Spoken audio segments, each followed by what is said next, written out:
if you are 3D artist, don't watch this video. आपकी एक नीश भी होगी जिसमें आप काम करते हो, या तो आप सिमुलेशन करोगे, एनिमेशन करोगे, या जो भी करोगे, और सेम 3000 लोग अनएम्प्लॉयड हुए हैं, वो अच्छे ही होंगे. Second tip was to put the best of the best work on the top. Bitch, I got problems on problems on problems on problems on problems on problems I solve them. I run through the money, the pressure be calling. Left on my blessings, I feel like I'm falling. The birdie is back, tell me I'm garbage. I'm going through something, that's why I ain't calling. Phone in progression, it's all that I wanted. The phone in affection, I summon and dub it. Cause bitch, I got problems on problems on problems on problems on problems on problems I solve them. I run through the money, the pressure be calling. Left on my blessings, I feel like I'm falling. The birdie is back, tell me I'm garbage. I'm going through something, that's why I ain't calling. Phone in progression, it's all that I wanted. The phone in affection, I summon and Hi, I'm Abhishek and I welcome you to the fourth episode of Hyphen Podcast, and today we are talking about how to make a killer portfolio that gets you hired. Okay, hello guys, and our first question would be, what exactly is the purpose of a portfolio? And we'll start with Satyam. So portfolio is basically a resume of a designer without text. It showcases your skills, your expertise, and basically a portfolio is a representation of your personality, which you can use to apply to any company for a job or as a freelancer for any gig. Personality as in like what you want to showcase as an artist. Who you are as an artist. Maybe for some reason, just say if I'm an illustrator, my illustration skill should be visible on my portfolio. If I'm a 3D artist, my 3D should be visible on the portfolio. I'm a brand designer personally, so my logo design is the expertise of my portfolio. So it should speak for itself that this entire person's portfolio is basically for branding and identity. Oh, that is like specific, niche based. Yeah, right? so I think the personality depict करता है portfolio. Yeah. And Personality, I think ऐसे depict करेगा ना कि when you showcase the work that you literally want to showcase to the world. ऐसे exactly as an artist, it is the visual identity. You want to showcase what the world. What do you guys think, like 3D artists? What do you guys think about portfolio? आपको क्या लगता है?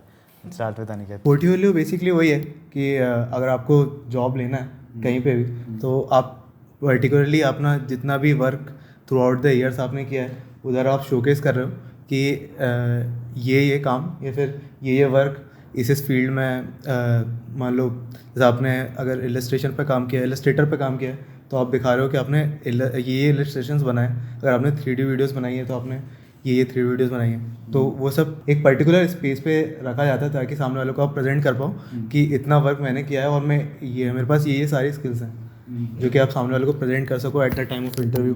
क्योंकि mainly अपने artist field में तो resume में चलता नहीं है, मतलब लोग देखते भी नहीं हैं. मैं तो एक भी नहीं देखे. तो वो लोग सिर्फ आपका पोर्टफोलियो देखते हैं कि आपने क्या क्या किया है काम.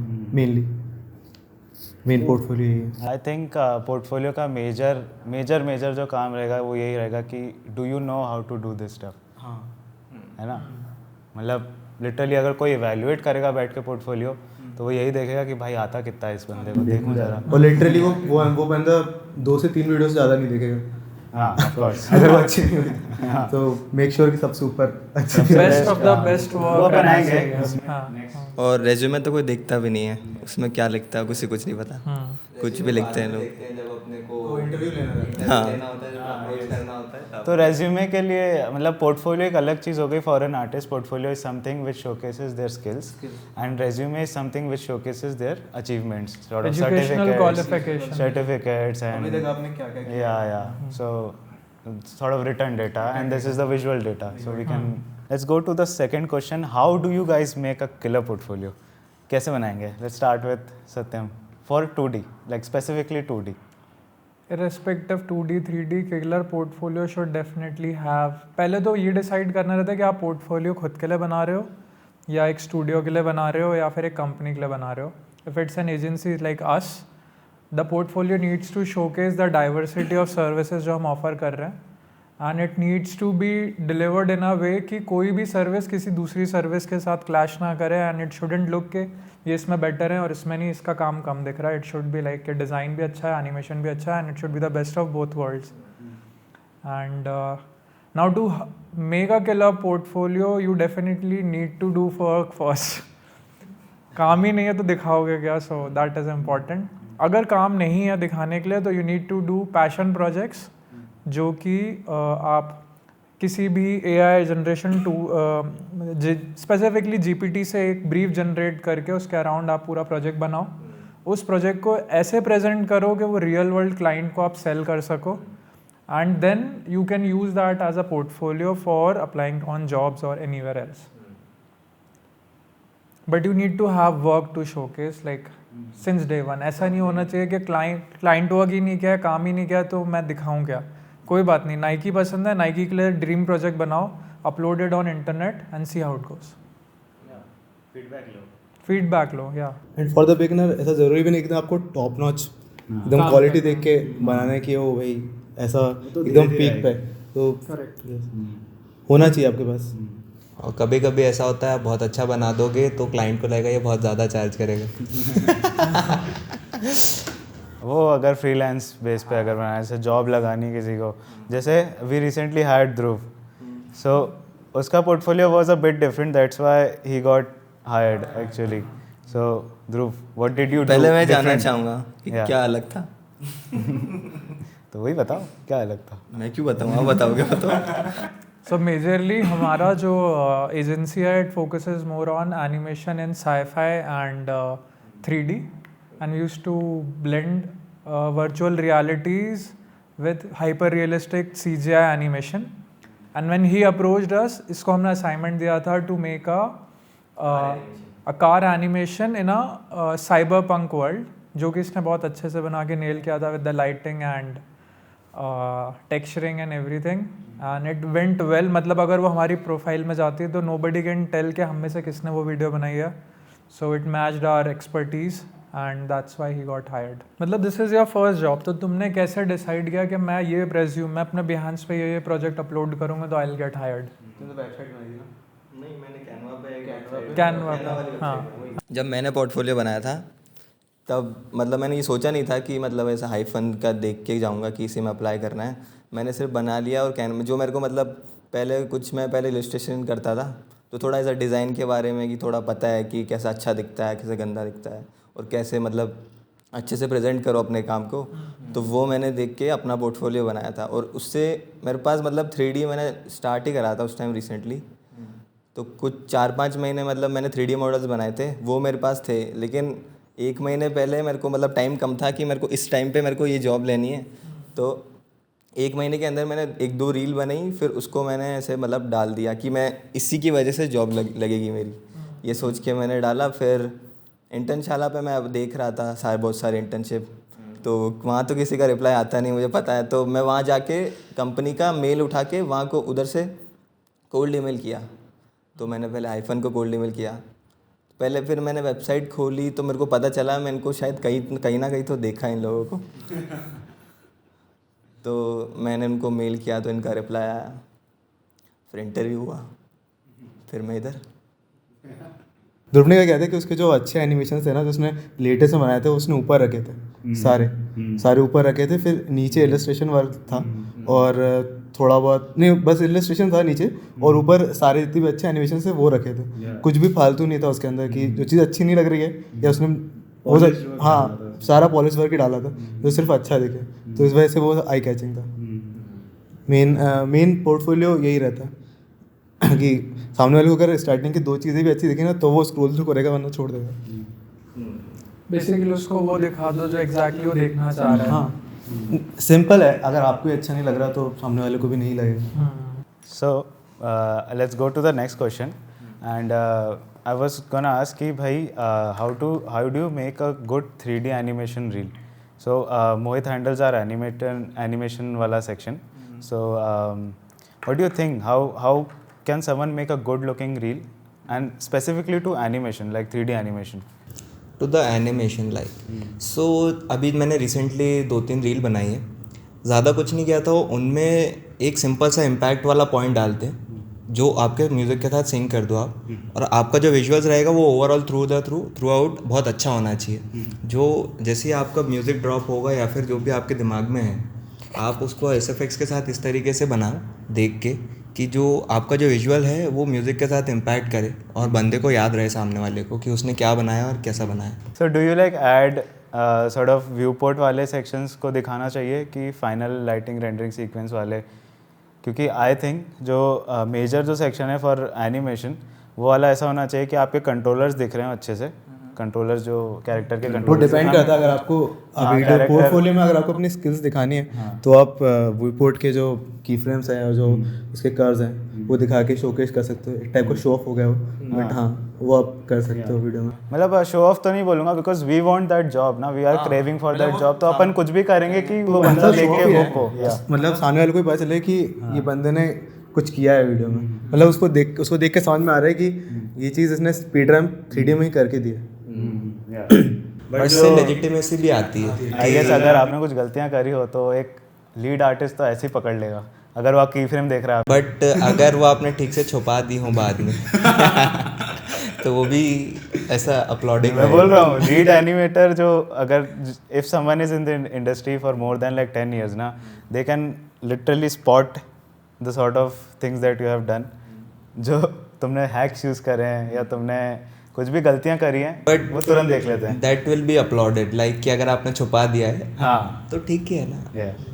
क्योंकि एंड रिजल्ट मैटर करता है, someone can deliver that and result that really matters. और एनिमेशन के लिए चाहिए तो ये रहेगा मेनली कि आप कोशिश करो कि आप किस तरीके का अलग अलग टाइप का एनिमेशन शोकेस कर सकते हो। ज़रूरी नहीं कि सिर्फ कार का एनिमेशन बना रहे हो, बहुत सारे पॉपिंग्स एनिमेशंस रहते हैं, देखे होंगे काफ़ी अलग टाइप के, वो सारी चीज़ें भी शोकेस कर सकते हो। कैरेक्टर एनिमेशन एक अलग चीज़ होगी, बट छोटे छोटे एनिमेशंस भी बनते हैं, बना के आप अपना स्किल शो कर सकते हो। जैसे बॉल का होता है, बॉल का हो गया, सबसे बेसिक वाला वही सिखाया थोड़ा जाता है। बहुत एनिमेशन सिमुलेशन मिक्स करके एनिमेशन बनता है, काफ़ी सूदिंग रहता है वो काफ़ी सेलिंग भी होगा इधर। बेसिकली अगर डिपेंड करता है कि आप कहाँ पे अप्लाई कर रहे हो या फिर जो सामने वाला हायर कर रहा है वो आप में चाहता क्या है। सो रिसर्च करना बहुत ज़रूरी है about the company, what they do. So जैसे हम लोग करते हैं तो what we do is we sort of do a lot of 3D animation work. So उस तरीके से पोर्टफोलियो अगर आती है and we are more into sci-fi stuff, तो ईजी पड़ता है to like see and check कि हाँ if this guy is good, guy और girl is good for us और नॉट, है ना। बट यहाँ पे मुझे कैसे मेजर पॉइंटर ऐड करना है कि जैसे अपन ये डिस्कस कर रहे हैं शो रील राइट बनाना कैसे, सो बेसिकली पोर्टफोलियो और show reel is the same thing. Portfolio is more like static representation of it and show reel is like a visual representation of things. अब आप जो show reel बना रहे हो वो भी दो तरीके की होंगी। एक तो ये होगी कि वो आप हायर होने के लिए बना रहे हो, तो जो आपको हायर कर रहा है वो बंदा पहले से एज यू मेंशन कि वो एक्सपर्ट होगा, तो उसको पता होगा कि आप क्या दिखा रहे हो and at that time you can showcase behind the scenes के वो चीज़ बनी कैसा है। बट जो दूसरी टाइप की शो रील होगी वो एक्चुअली होगी जो आपने सारा काम साथ में किया, जैसे जो अपन बनाते हैं। It's like for a layman कि हम किसी कैसे क्लाइंट को भेज रहे हैं जिसको कोई फ़र्क नहीं पड़ता कि वो बिहाइंड द सीन कैसा दिख रहा है, ये सीन कैसे बना है, बट इट्स मोर लाइक कि आपने कितने सारे ब्रांड्स के साथ काम किया और कितने डाइवर्स काम किया, and then it's a sum up of all thing. So there are two different variation to it. It is the best of the best. और जो भी आप जिसको मतलब वो ऐसा ओवरऑल ऐसा बंच होता है आपका जो भी काम रहेगा, तो उसमें अगर सामने वाले को जो चाहिए वो उसमें आपका काम होगा तो उसको आपको ले लेगा, मतलब हायर कर लेगा या फिर। So basically what Satyam said ना is a company making a show reel. So जैसे हाइफन अगर शो रील बनाएगा तो वो सिर्फ एकदम फाइनल वाली चीज़ दिखाएगा जो बेस्ट ऑफ द बेस्ट है, because we want to win clients, है ना। But if you are applying for a job, if you are applying for a freelance gig, then थोड़ी सी चेंज हो जाती है सिचुएशन। फ्रीलांस गिग के लिए भी अक्सर सेम ही रहेगा, because you want to showcase that client कि हाँ भाई मैंने ये वाला काम किया, I can get this done for you. But for getting a job ना, there is always a factor कि आप थोड़ा सा बिहाइंड द सीन भी दिखाओ, कोशिश करो दिखाने का, so that the person looking at the scene can like get कि हाँ यू नो दैट स्टफ, और at least see the software window what you are working on, है ना। गेट एन आइडिया कि भाई ब्लेंडर यूज़ कर रहा है, सिनेमा उससे उसको भी ट्रस्ट बिल्ड हो कि आपने ही बनाया। वही सीन है कि लेजिटिमेसी आ जाती है, सेम चीज़।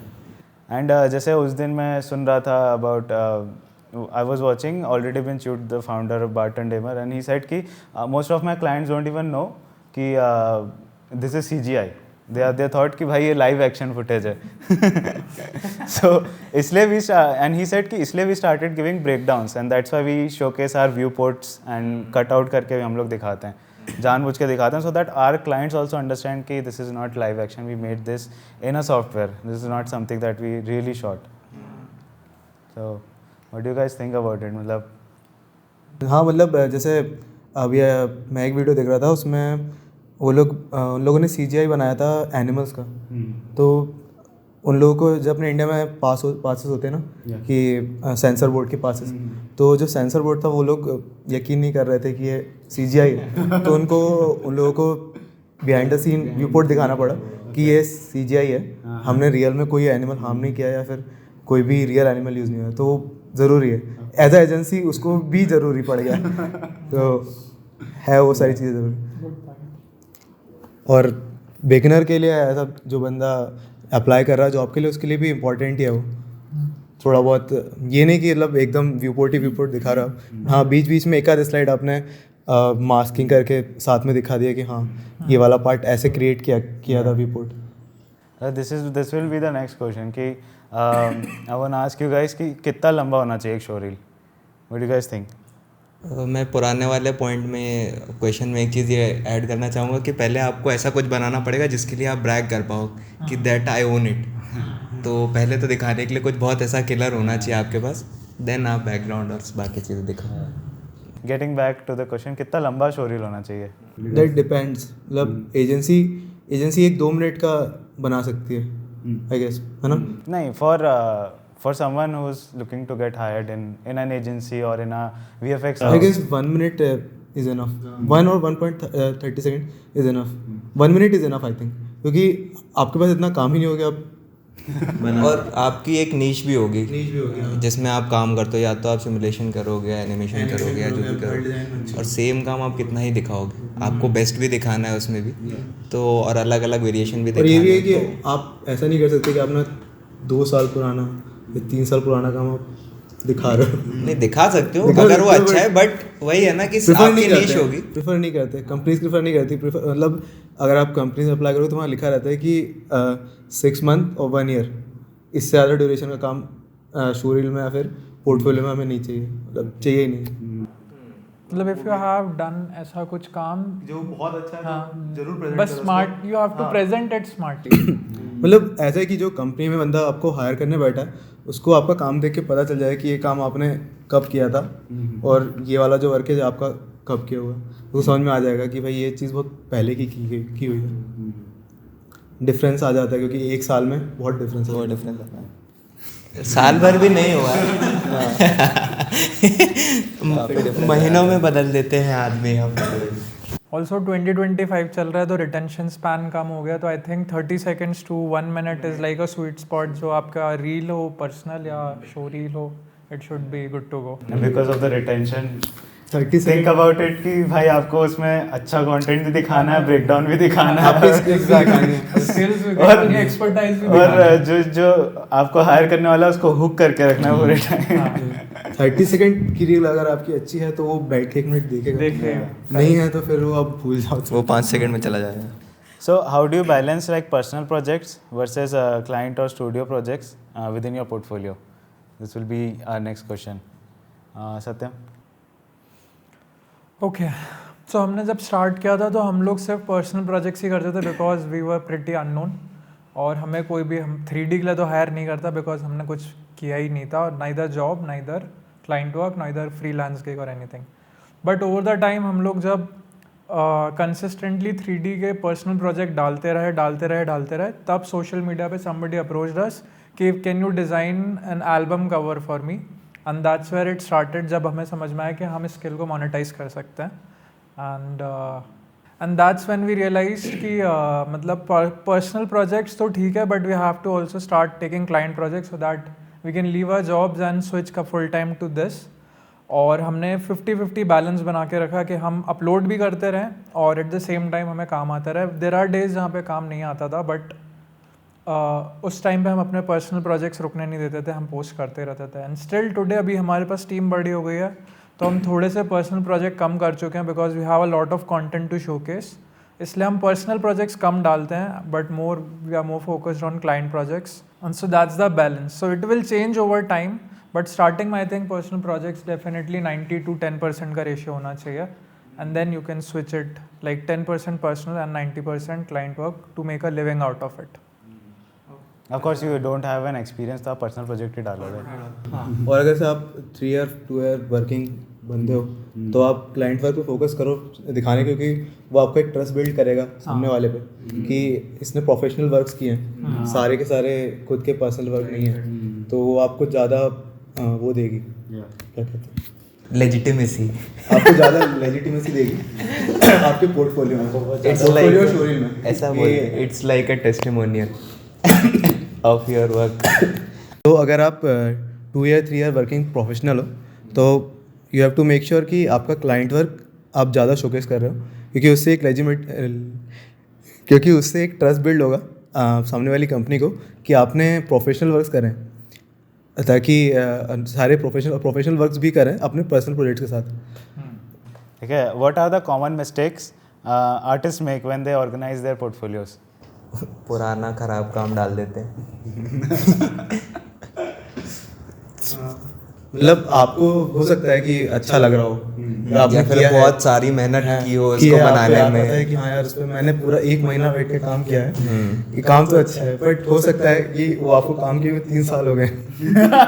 तो ये भी माइंड में रखना चाहिए आपको, तो वो चीज़ें ना लुक थ्रू द लेंस जो आपको हायर करने वाला है कि वो कैसे देखेगा. एक बार किसी को आप फीडबैक के लिए दे दो कि यार कैसा लग रहा है, क्योंकि किसी आर्टिस्ट को ना दिखाओ, किसी नॉर्मल बंदे को दिखा लो, वो ज़्यादा अच्छे बता पाएगा कि भाई ये अच्छा लग रहा है, ये अच्छा नहीं लग रहा है. आई थिंक वैसे आर्टिस्ट को ही दिखाओ अगर आपके नेटवर्क में कोई आर्टिस्ट हो, तो अगर आपको हायर होना है लिटरली तो बेटर ये रहेगा कि एक आर्टिस्ट आपका पोर्टफोलियो को देखे और इवैल्यूएट करे. और अब आई नो कि it would be really heartbreaking to see कि भाई same amount of feedback, but ठीक है, सारा डिलीट कर नया बनाओ, पर मजा नहीं आया. ये तो जॉब नहीं दिलवा पाएगा आपको. 1 साल और काम करो. बट स्टिल ट्राई टू मतलब उसको इनकलकेट करने का फीडबैक को, एंड कैसे भी, बिकॉज यार अपन को हायर करना it's like or something that we need to do, so अपन को मेहनत तो करनी पड़ेगी. और काफ़ी लोग मतलब मिस्टेक करते हैं कि कुछ भी मतलब जितने भी क्लाइंट वर्क है, अपने पर्सनल प्रोजेक्ट है और जिसने भी कुछ और काम है, एक ही में डाल देते हैं. अच्छे से डिवाइड नहीं करते वो एक चीज़ों को. और अच्छे से डिवाइड नहीं करोगे तो पता नहीं चलेगा वो काम मतलब तुमने कब किया था और कब का है. तो आप एक शोरील बनाओ, यहाँ डिफरेंस आ जाएगा. शोरील आप बना सकते हो कि हाँ मेरा ये प्रोफेशनल प्रोजेक्ट है, साथ में उसके अंदर आपने अपने पर्सनल प्रोजेक्ट भी डाल दिया. बट जब आप पोर्टफोलियो बना रहे हो, एक वेबसाइट, क्योंकि एक वेबसाइट होगी या बिहेवियर प्लेट होगा, उसके अंदर आप अलग अलग सेपरेट कर सकते हो चीज़ें कि ये रहे मेरे सारे क्लाइंट वर्क्स और ये रहे मेरे सारे पर्सनल प्रोजेक्ट्स. तो वहाँ आप डिफ्रेंशिएट कर सकते हो. वहाँ आप अपना जो अपना बिहाइंड द सीन है उसका भी एक अलग वो बना लो कि ये वाले पार्ट में मैंने मेरा सारा बिहाइंड द सीन्स डाला हुआ है, जितने भी मेरा स्किल रिलेटेड है चीज़ें हैं वो इधर है. तो वो एक पोर्टफोलियो में सबको सेपरेट हो जाएगा. ट्राई करो कि आप बिहेंस वगैरह पे अपलोड करो, क्योंकि उसमें आपकी जो सारी चीज़ें हैं वो ऑर्गेनाइज होती जाएंगी अपने आप, एक के ऊपर एक टाइम टू टाइम ऑर्गेनाइज होती जाएंगी, तो आपका काम कम हो जाएगा. हाँ, सो टू समराइज थिंग्स अप, पहली चीज़ तो ये होनी चाहिए कि only put what is the best and the greatest work you have done. जो चीज़ मीडियोकर है, जो तुम्हें खुद भी पता है और सामने वाले भी बता रहे हैं, तो वो मत ही डालो, भले वो रिसेंटली बनाया हो, जैसे भी बनाया हो. Just don't put it, it's okay. अपना काम ज़रूरी नहीं है you always have to fall in love with your work. You are getting hired for this, so just focus on the best work. Second important point ये रहेगा कि जो भी बंदा तुम्हें हायर करने वाला है वो हमेशा तुमसे एक स्टेप, ऑलमोस्ट 10 स्टेप्स अहेड रहेगा. वो तुम्हारी कितनी भी अच्छी पोर्टफोलियो और शोरील होगी उसमें नेट एंड पिक्स निकाल लेगा और गलतियाँ होंगी.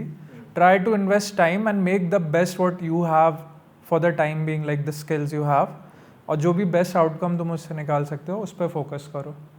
And invest some time, because this is the only thing that will get you hired, not your degree, not your education. So spend some time while crafting your projects then put it together, the best work, and then apply. So moving on to the next question, what's better, like a portfolio website, Behance, ArtStation profile, or a PDF sort of portfolio? मतलब Behance तो ठीक है, but अगर आप अपना personal website बनाते हो तो आपका प्रोफेशनलिज्म दिखाता है प्रोफेशनलिज्म दिखाता है आपकी वो कि आपने इन टाइम इन्वेस्ट किया है और अपना जितना भी वर्क है उसको डिस्ट्रीब्यूट किया है प्रॉपरली. हमारा अनिकेत आज बीमार है थोड़ा. अवॉइड इस खांसी. बहुत सारी खांसी है. दोनों घर गए थे, अभी अभी वापस आए हैं. खांसी लेकर ये बेचारा बीमार हो के आया है. तो हर चीज़ का एक यूज़ केस होता है. जैसे कि कोई बंदा अगर Behance चला रहा है, उसको आपकी प्रोफाइल दिख गई and he wanted to hire someone, तो आप वहाँ मिल जाओगे. आर्ट स्टेशन में ये रहता है कि वहाँ पे बहुत ज़्यादा आर्टिस्ट हैं, तो आपको फीडबैक बहुत ज़्यादा अच्छा मिलेगा, है ना. और अगर आपको किसी कंपनी में अप्लाई करना है तो they are not going to visit website, I don't think so. आपको अगर PDF है तो डायरेक्ट डाउनलोड करके देख लेंगे. और website is like if you want to, if you are meeting someone in person, like it's your friend और someone. नहीं, उल्टा कह रहा है तो. वही, अगर आपको जॉब अप्लाई करनी है कहीं तो वो आपको यही चाहेगा कि आपके पास एक जगह हो जहाँ पे आपका सारा काम हो. तो वो एक वेबसाइट ही एक जगह है जहाँ पे आप अपना सारा काम डाल सकते हैं. PDF में आप बहुत सारी चीज़ें नहीं डाल पाओगे क्योंकि वीडियोस नहीं चला पाएगा, वो आपकी कुछ लिंक्स होंगी वो भी नहीं डाला पाएगा. बहुत limitation. PDF is just basically outdated, तो PDF अवॉइड ही करो. PDF is not the way to go right now. Try to have a social media. Behance is a social media, Instagram is a social media. Microsoft docs रहता है नहीं, एक मेरे को प्रोफो आया था पोर्टफोलियो. उस बंदे ने काफ़ी अच्छा, मुझे याद नहीं आ रहा अभी नोट्स पे था कि किस चीज़ पे था, मतलब ऑलमोस्ट वेबसाइट ऐसा एप्लीकेट किया था उस बंदे ने पूरा. हाँ शायद हो सकता है पावर पॉइंट, तो मुझे गूगल स्लाइड्स हो सकता है. गूगल स्लाइड्स ही शायद, हाँ गूगल स्लाइड्स ही हो. तो उसमें उसने बहुत अच्छा सा पोर्टफोलियो बनाया था, इवन स्पेसिफाइड किया था, मतलब उसका प्रोजेक्ट नेम, उसका प्रोजेक्ट की लिंक, उसके साथ प्रोजेक्ट का डिस्क्रिप्शन, वो इंडेक्सिंग बहुत अच्छे से करी हुई थी. तो वो एक मतलब मुझे बहुत सही लगा था कि हाँ ये यूज़ कर सकते हो आप. उसके प्रोजेक्ट्स की अप्रोच पता चल रही थी कि उसने क्यों बनाया. स्पेसिफाइड किया हुआ था कि इस प्रोजेक्ट में मैंने ये काम किया है, स्पेसिफाई किया हुआ था चीज़ों को लेकर. प्रोजेक्ट की अप्रोच पता चल रही थी क्या. Behance और सेकंड नंबर Behance काफ़ी अच्छा है क्योंकि Behance पे भी आप सेम काम कर सकते हो. What's my take. हाँ, तो जैसे वेबसाइट वाला जो सेक्शन है ना, that I think is majorly done by थोड़े जो ओल्डर आर्टिस्ट, प्रोफेशनल आर्टिस्ट होते हैं ना, वो थोड़ा ज़्यादा करते हैं वेबसाइट. मैंने उनकी बहुत देखी है. एक मतलब वेबसाइट का ऐसा कुछ रहेगा नहीं ब्रांड, जैसे अपना द हाइफन ब्रांड. हाँ, ब्रांडिंग है. हाँ, वो उनका नाम ही रहेगा, सिंगल पेज रहता है. हाँ, सिंगल पेज नाम रहेगा और उसमें सारा काम रहेगा. तो ऐसे ही वो लोग मेजरली या पोर्टफोलियो वेबसाइट्स, यस. सो वो ज़्यादातर उस सेक्शन में रहता है. बट आई थिंक एक और मेरे ही दिमाग में एक और टेक आया था कि जैसे वी वर टॉकिंग अबाउट कि हमको पोर्टफोलियो अपन को दिखाना है ताकि अपन हायर होना चाह रहे हैं, तो अपन उसमें बहुत मेहनत करेंगे. तो वेबसाइट बनाने में तो यार एब्सोल्यूट बहुत मेहनत लगती है. तो यही मेरे दिमाग में आ रहा था कि अगर बहुत प्रोफेशनल आर्टिस्ट हो तो ही बनाओ website. But I would say कि यार do anything you can to win that sort of interview, because मेहनत नहीं करोगे तो बहुत मुश्किल चांस है कि इंटरव्यू मिले, क्योंकि there are a lot of applicants and good applicants, good artist already applying for the role that you are looking for. So be the absolute best when you showcasing your portfolio. 3000 लोग unemployed हुए हैं, वो अच्छे ही होंगे.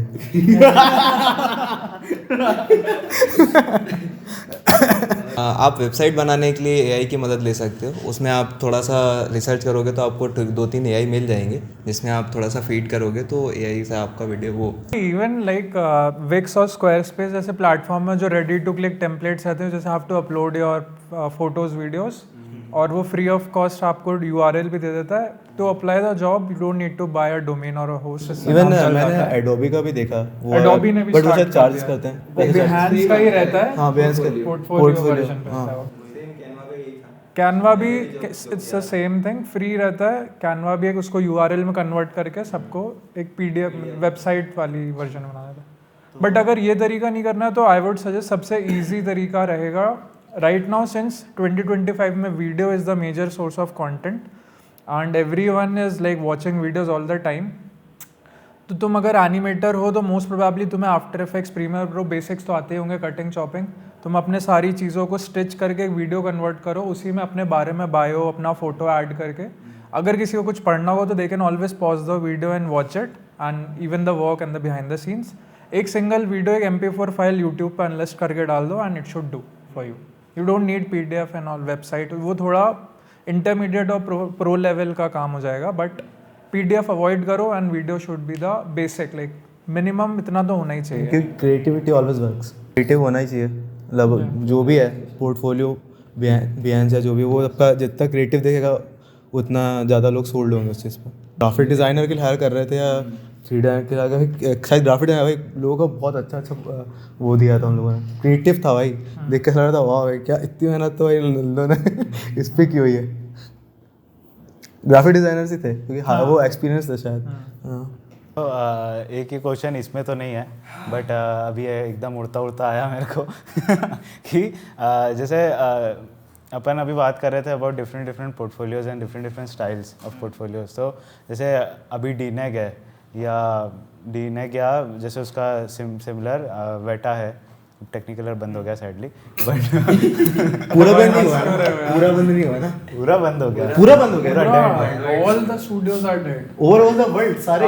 Yes, क्या बात कर रहे हो? फ्रेंच कंपनी है, पूरी फ्रांस से बंद हो गई। मतलब एक भी जगह आप कहीं पे भी नहीं। US, न्यूयॉर्क, इंडिया, सारे सब कुछ। मुझे लगा कि उन्होंने कुछ कंपनियां बंद कर ली हैं। नहीं, उनके 3 सब स्टूडियोज भी बंद हो गए, मेन इंडिया से 3000 उनके अनएम्प्लॉयड हुए हैं, वो मुझे पता है, पर मुझे लगा सिर्फ इंडिया और 2-4 कंट्री से हटा ली उन्होंने। नहीं, उनके साथ साथ टेक्निकलर के साथ साथ MPC भी गया, द मिल भी गया, वो भी चले, माइक्रोस एनिमेशन भी गया और टेक्निकलर गेम्स, तो वो ही बंद हो गया, सब बंद यार। हाँ, तो getting back to the question, so these big giants what they do is they hire people for specific roles. और जैसे अपने हैं, we are small studios right, so we hire for generalist roles. So how do you craft a portfolio along that? What do guys think about this thing? ये वाला section we should include that, because portfolio, if someone makes the portfolio, there should be specific कि भाई मुझे यहाँ पे जाना है तो मैं इनके स्पेसिफिक अप्लाई करूँ, मतलब इनके स्पेसिफिक पोर्टफोलियो को बनाऊँ। आई थिंक इसका आंसर भी मैं ही दे देता हूँ। इफ़ यू आर अप्लाइंग, सो इतना काम ना करते हो, लेट्स फोकस ऑन मोर कि अपने प्रोजेक्ट्स को एलिवेट करना है अपने को, keep on working on our stuff, but making a portfolio, एक ब्रॉडर पोर्टफोलियो रख लो और एक ऐसा पोर्टफोलियो। मुझे लगता है कि थोड़ा और सिंपल है ये। क्या है कि अगर आप बिगिनर हो तो आप जर्नलिस्ट आप अप्लाई करोगे, जगह करोगे। इफ़ अगर कोई कंपनी है जो कि स्पेसिफिक एनिमेटर या सिमुलेटर हायर कर रही है, तो वो ऑब्वियसली फिर वो बंदा जो एनिमेटर है, सिमुलेटर है, वही अप्लाई करेगा। तो वो एक क्या कहते हैं, एक प्रोफेशनल बंदा है जो कि 5 ईयर 6 ईयर से ज़्यादा काम जैसे ये जो कंपनीज होते हैं डीनेक वगैरह, ये लोग क्या निकालते ही ऐसे हैं हायरिंग के, उनको चाहिए स्पेसिफिक रोल का बंदा, तो वो पोर्टफोलियो वैसे ही देखेंगे, तुमने कुछ भी भेज दिया तो वो वैसे ही रिजेक्ट कर देंगे तुम्हें। जनरलिस्ट वाला वो देख ही नहीं रहा है। सो अगर डीनेक में हायरिंग हो रही है तो they specifically look for an animator, वो भी अगर जूनियर लेवल का है तो जूनियर लेवल का काम ही देखना चाहेंगे ऑनेस्टली। उसमें भी वो they won't see the senior level का स्टफ, कर ही नहीं। या मतलब देखो ना, इफ वी से कि अब टेक्निकलर बंद हो गया, अब these all artists they would be applying somewhere ना, तो even they could be applying on junior level roles, so that could be affecting the entire तो state है ही of the ना, industry. वो लोग टॉप कंपनी में थे। या बात वो है, अब वो कहाँ जाएंगे? यस, बात ही है उन लोगों के Yes, साथ। yes. तो ऑब्वियसली उनको थोड़ा लेस के लिए सेटल होना पड़ेगा। बट इवन जैसे आप जो भी काम करते हो वो उससे पता चल जाता है कि what is your expertise, like your work automatically tells कि आप रिगिंग में अच्छे हो, या आपने टेक्सचरिंग अच्छी करी है, या फिर you do manual lighting and manual modelling. नहीं, वो आपको अगर आप पर्टिकुलर चीज़ में अच्छे, फिर आपको स्पेसिफाई करना पड़ेगा अपने पोर्टफोलियो में कि आई एम अ रिगर मतलब मैं समझ रहा हूँ कि this is for a beginner level, intermediate वाला डेफिनेटली ये पॉडकास्ट मतलब Satyam what is Satyam is saying कि आप जब 1 साल 1.5 साल काम कर लेते हो तो यू नो योर नीश, कि आपको पसंद क्या है और आप क्या अच्छा कर लेते हो, अप्लाई करना चाह रहे हो। वही मैं बोल रहा हूँ कि बट अगर आप पर्टिकुलर किसी चीज़ में अच्छे, तो आपको वो स्पेसिफाई करना ही पड़ेगा कि मुझे रिगिंग आती है, तो मैंने इसके अराउंड बहुत सारा काम किया है, और मैं बहुत अलग अलग टाइप के क्रिएचर्स और व्हीकल्स है जो भी है, मैं सब रिग कर सकता हूँ, और उसके एनिमेशन मतलब उस पर वर्क करता हूँ। वो एक अलग चीज़ हो गई ना।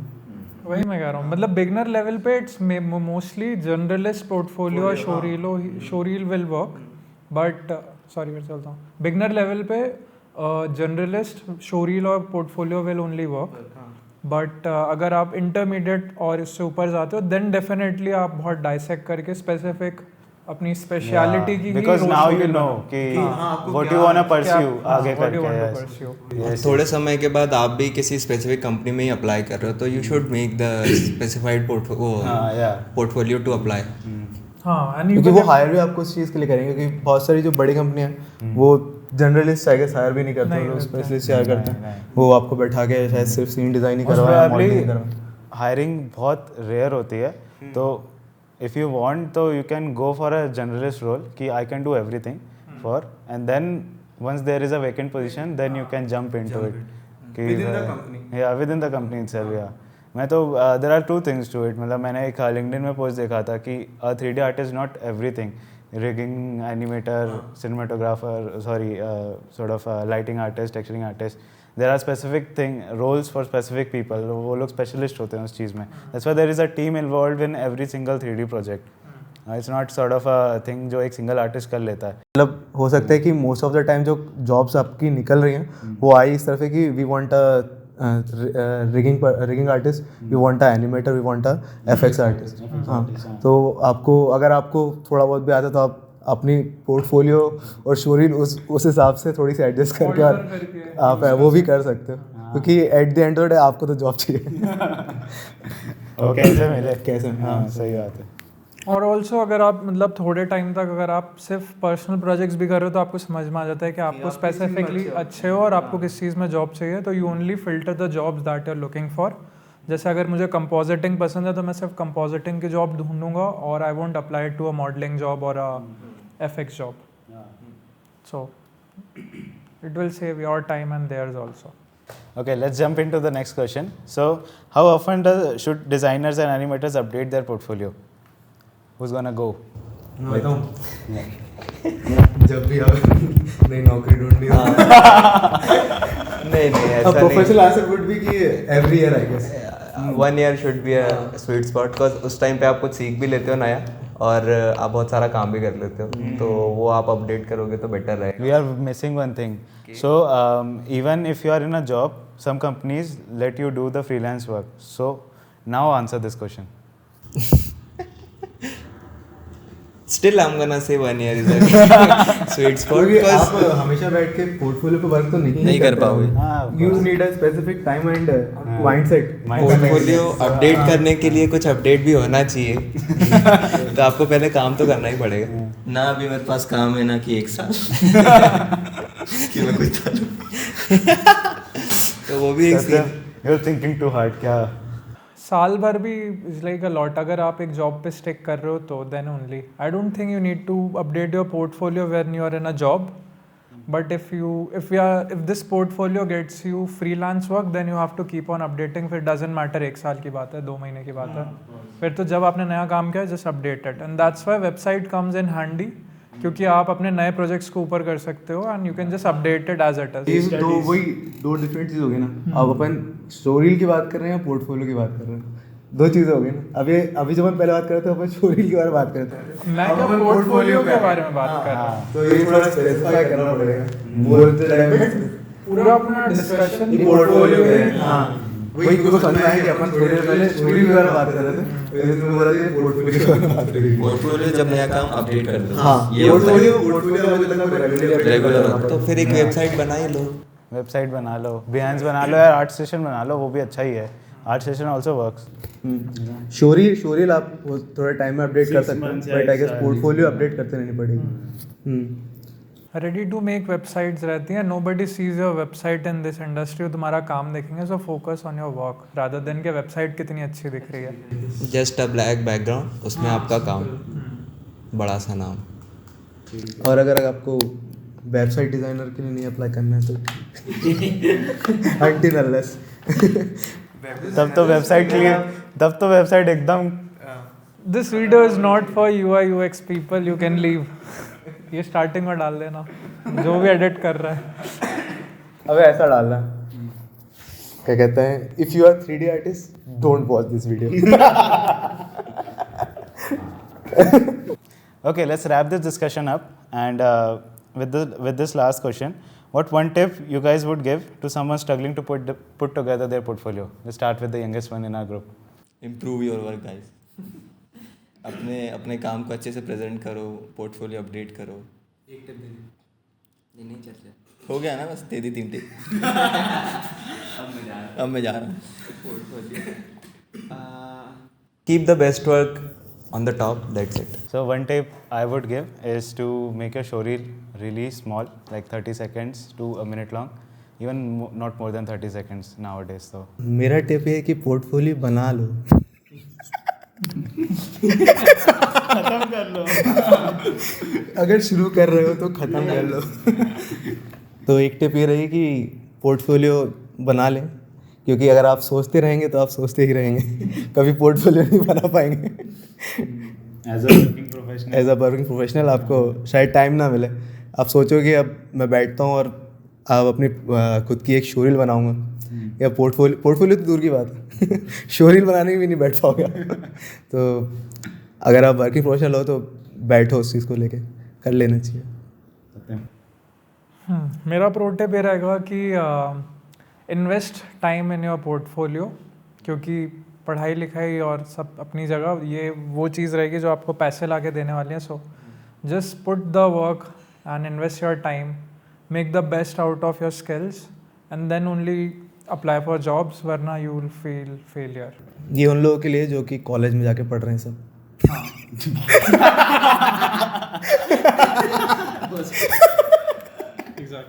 एग्जैक्टली भाई, सही में है ना, क्योंकि किताबों में तो कुछ नहीं होगा भाई. हाँ, to summarise the whole podcast, सबसे पहला पॉइंटर ये रहेगा कि do quality work, do more work so that you achieve that quality. पहले प्रोजेक्ट में नहीं आएगा.